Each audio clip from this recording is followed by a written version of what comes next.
भागवत के श्रोता भक्त हैं, पर भक्तमाल के श्रोता स्वयं भगवान है। तो भक्तमाल ऊपर है, सरकार नीचे बैठ के श्रवण कर रहे हैं। अब इससे बड़ा प्रमाण और क्या होगा।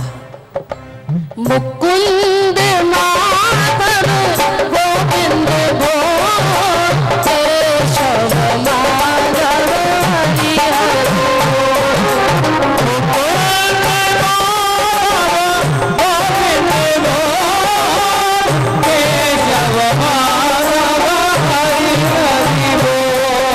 जिसको ठाकुर जी ने हाथ दिए दोनों हाथों को खोल। एक भी भक्त यहाँ ऐसा नहीं होना चाहिए जिसके हाथ बंद हो, दोनों हाथ खोल दो।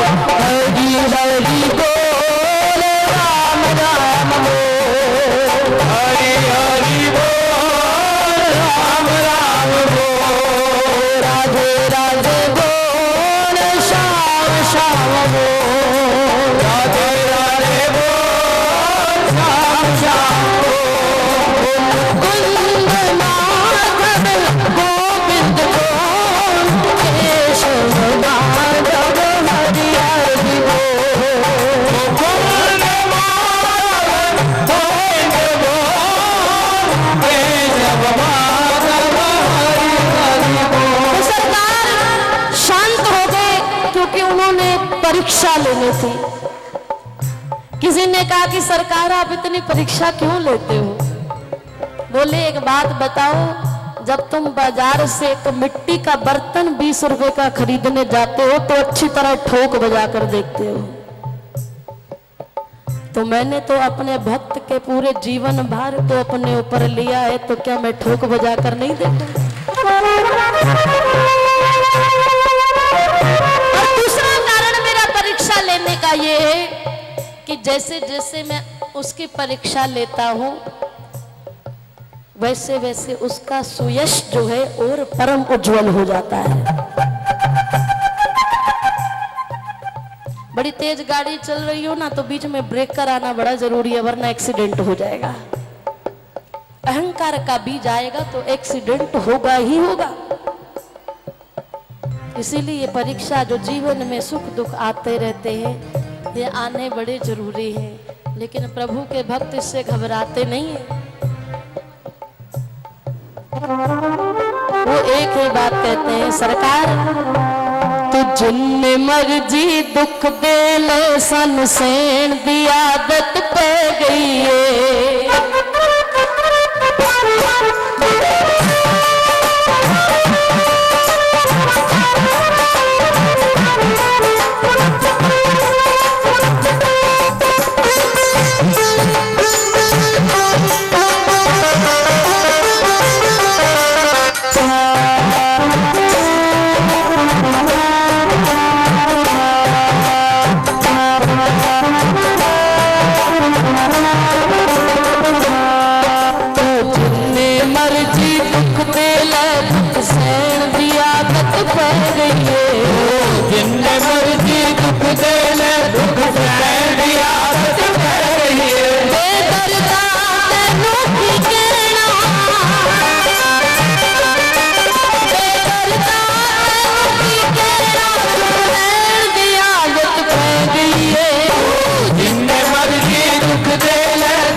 कल्ले हाथे की होया तू खुश वसनाल रखी बादे सन तेरे उत्ते दोष नहीं मारे यार नसीबा दे मारे यार नसीबा दे मारे यार नसीबा दे सन मेले चंगे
दिल विच सूरत तेरी है तू जिन्ना चिर साडे नाल रवे ओनी उमर बतेरी है अनोखी उमर बतेरी है अनोखी उमर बतेरी है बनिया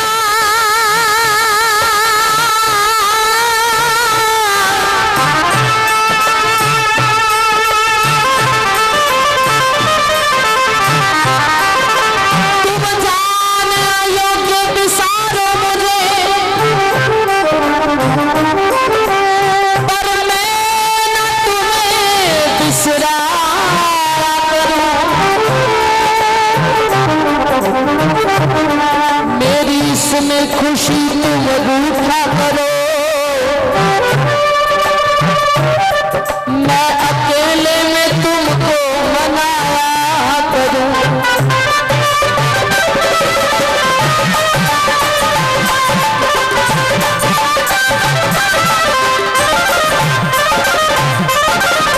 मेरे रोने पे तुमको जो आए हंसी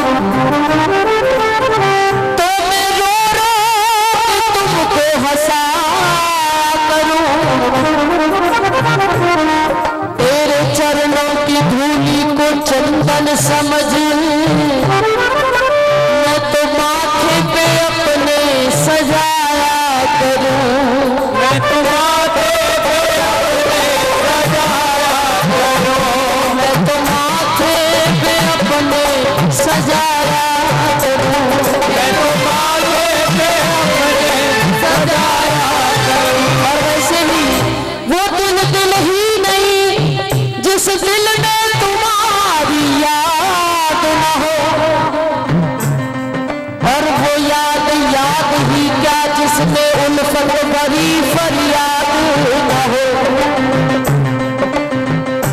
वो फरियाद ही क्या जिसमें चाह न हो तेरे मिलने की और वो चाहा ही क्या जिसमें कि तेरे आशिक का घर बर्बाद न हो आशिक का घर बर्बाद न हो आशिक का घर बर्बाद न हो आशिक का घर बर्बाद न हो वो दिल ही नहीं जो तेरे मिलने की इंतजार ना करे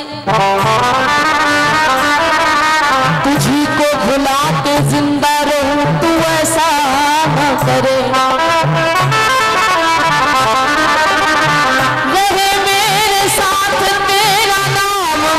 जिंदगी बनकर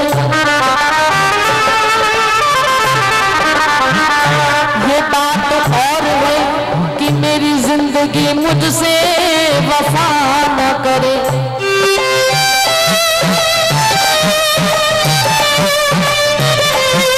तेरे दिल दिया यारा तू जाने साडे दिल विच सूरत तेरी है जिन्ना चिर साडे नाल रवे ओनी उमर बतेरी है अनोखी उमर बतेरी अनोखी उमर बतेरी सानू गम दिया यादां नाल सजन गम दिया यादां नाल सजन करैण दी आदत रही है जिन्ने मर्जी दुख दे ले रुक रहन दी आदत रही जिन्ने मर्जी दुख दे ले रुक रहन दी आदत पे बोलो भक्तर भगवान की जय। तो सरकार कहने लगे कि मैं परीक्षा इसलिए लेता हूं कि मेरे भक्त का सुयश परम उज्जवल हो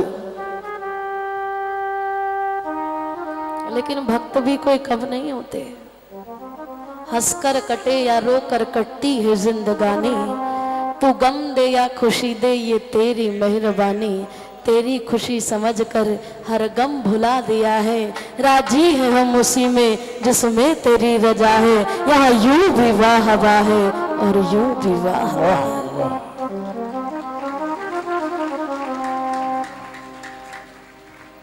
सरकार प्रसन्न हुए आसन दिया गया तो राजा ने कहा सरकार आज्ञा कीजिए सेवा का मौका दीजिए बोले जो मैं आज्ञा करूंगा उसको मानोगे हाँ सरकार बिल्कुल मानूंगा प्रतिज्ञा लेनी पड़ेगी, बिल्कुल आप आज्ञा तो करें। बोले फिर सुनो, मैं अभी किसी संत के दर्शन के लिए दूर गांव में जा रहा था, तो अगर मैं सीधे रास्ते से जाता तो वो 2 कोस थोड़ा लंबा था, तो मैं जंगल में से निकल गया, तो उस जंगल में मुझे एक शेर मिला और उसने मेरे बालक के तरफ खाने के लिए जब वो दौड़ा तो मैंने उसको प्रार्थना की कि मेरे बालक को छोड़ दो, चाहे मुझे खा लो, मुझे आप अपना भोजन बना सकते हैं।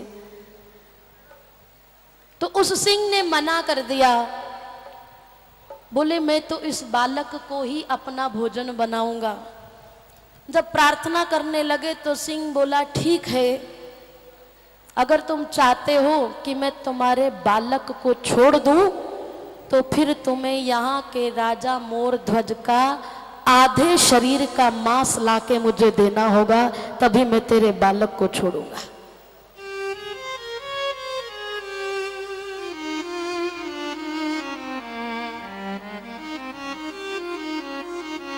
तो सरकार,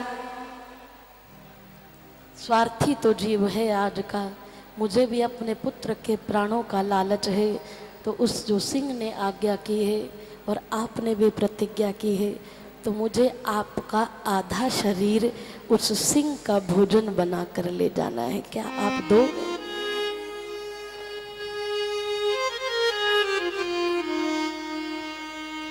अब ऐसी कोई परीक्षा आ जाए, इतनी कठोर परीक्षा,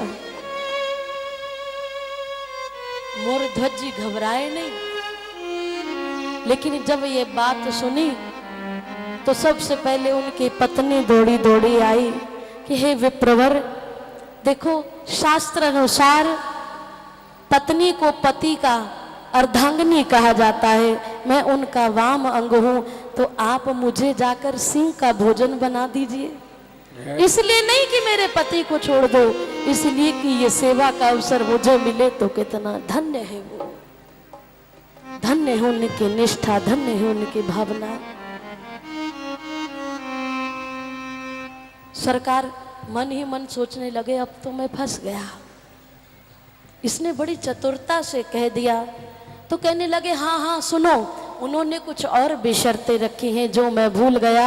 उस सिंह ने कहा था कि मुझे उनका वाम अंग नहीं, दाहिना शरीर, आधा शरीर चाहिए।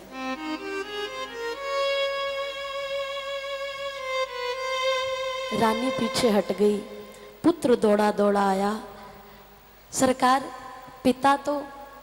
पुत्र तो पिता की प्रतिमूर्ति ही होता है ना, तो आप मुझे ले जाकर उस सिंह का भोजन बना दीजिए।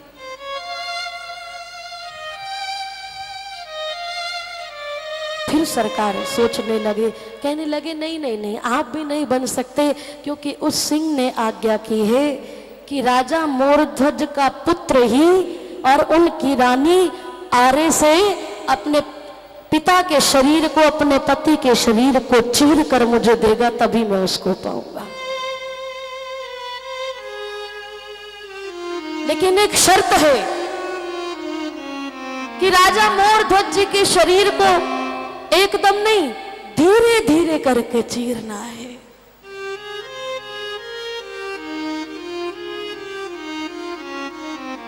एक बार को अर्जुन जी भी देखने लगे सरकार की तरफ की, सरकार इतनी कठोर परीक्षा।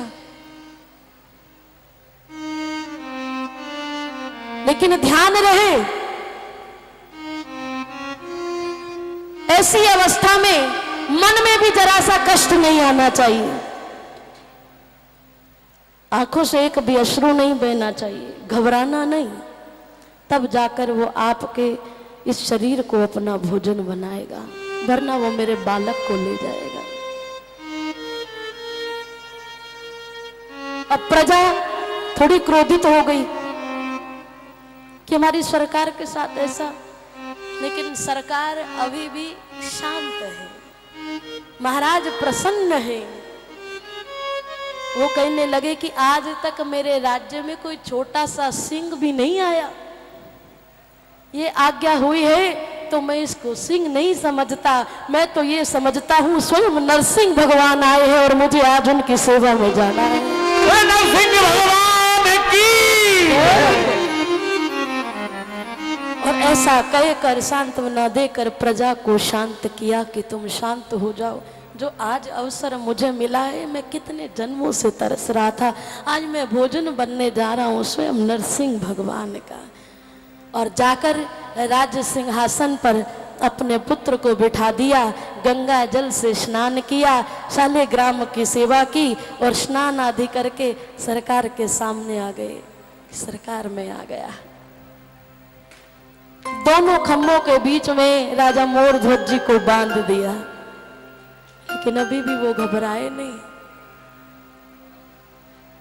प्रजा रो रही है, लेकिन शर्त ये थी कि ना तो पुत्र रोएगा, ना पत्नी रोएगी और ना स्वयं राजा मोरध्वज घबराएगा। वो घबराए नहीं, कहने लगे अरे रोते क्यों हो? मुकुंद माधव गोविंद को केशव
हाथ में आरा लेकर आ रहा, लेकिन चेहरे पर शिकन नहीं है। पुत्र भी पिता को कह रहा है पिताजी मुकुंद माधव गोविंद को केशव माधव हरि हरि बोल। मुकुंद माधव गोविंद बोल,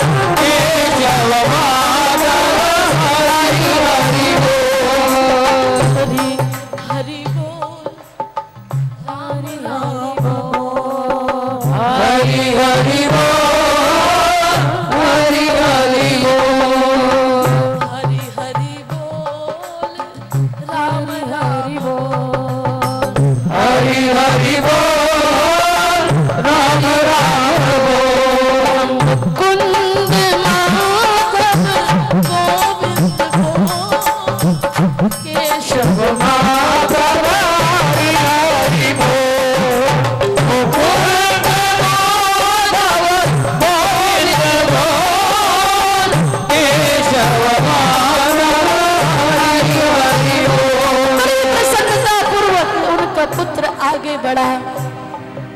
और धीरे धीरे करके शीश से आरे को चीरना शुरू किया, लेकिन जरा भी उदासी नहीं है चेहरे पे।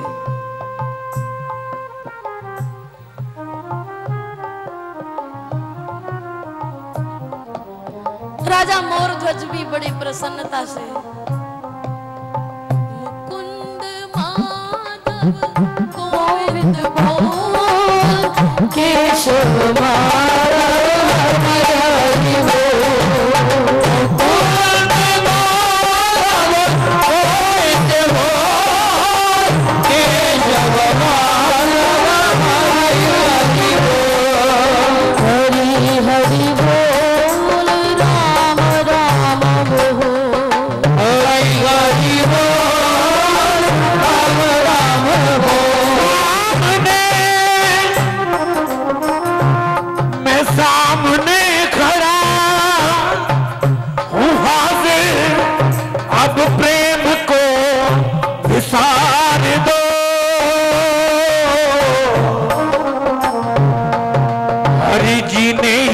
वाला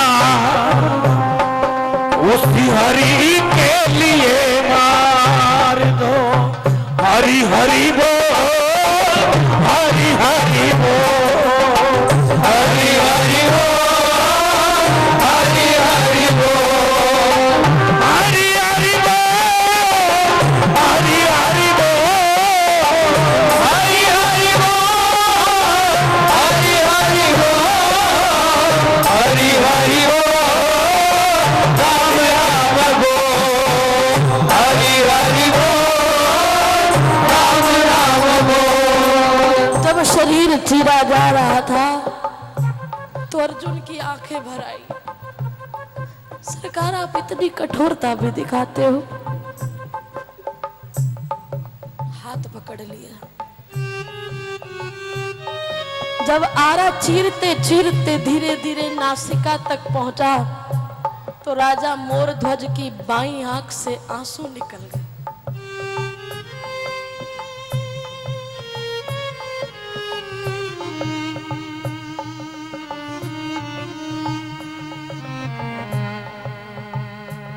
ब्राह्मण देवता नाराज होकर चल दिए। मैंने कहा था ना कि तुम बहुत बड़े सेवक बनते हो, लेकिन ये तुमसे नहीं होगा। अब वो सिंह मेरे पुत्र को अपना ग्रास, अपना भोजन बनाएगा। नाराज होकर जाने लगे। राजा मोरध्वज जी ने आवाज लगाई, सरकार एक पल रुको तो। रानी दौड़ी दौड़ी गई, सरकार एक बार सुन तो लो कि ये क्या कहना चाहते हैं। सरकार वापस आए तो बोले, सरकार क्षमा करना, मैं इसलिए नहीं रोया कि मुझे कोई दर्द है, कोई पीड़ा है, कोई वेदना है। मैं तो इसलिए रो रहा था कि मेरा दाहिना अंग, दाहिना शरीर तो संत सेवा में लग गया, लेकिन बायां मेरा व्यर्थ ही गया।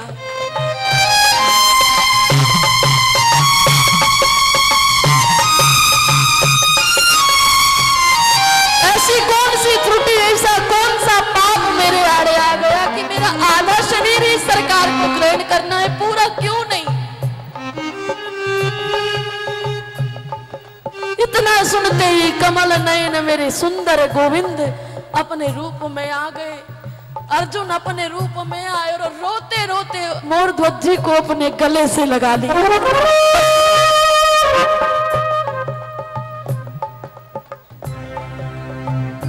इससे ज्यादा मैं और परीक्षा नहीं ले सकता तेरे।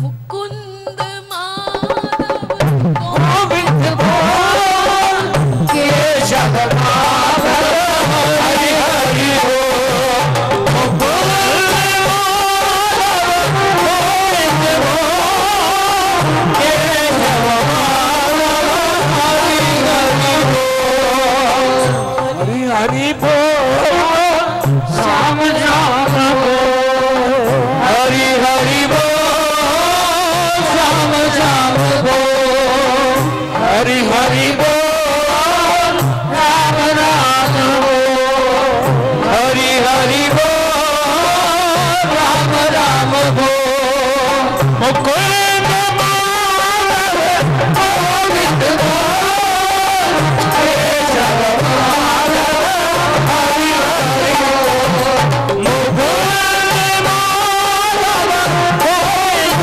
बोल, केशव माधव, हरि हरि बोल, केशव माधव हरि हरि बोल।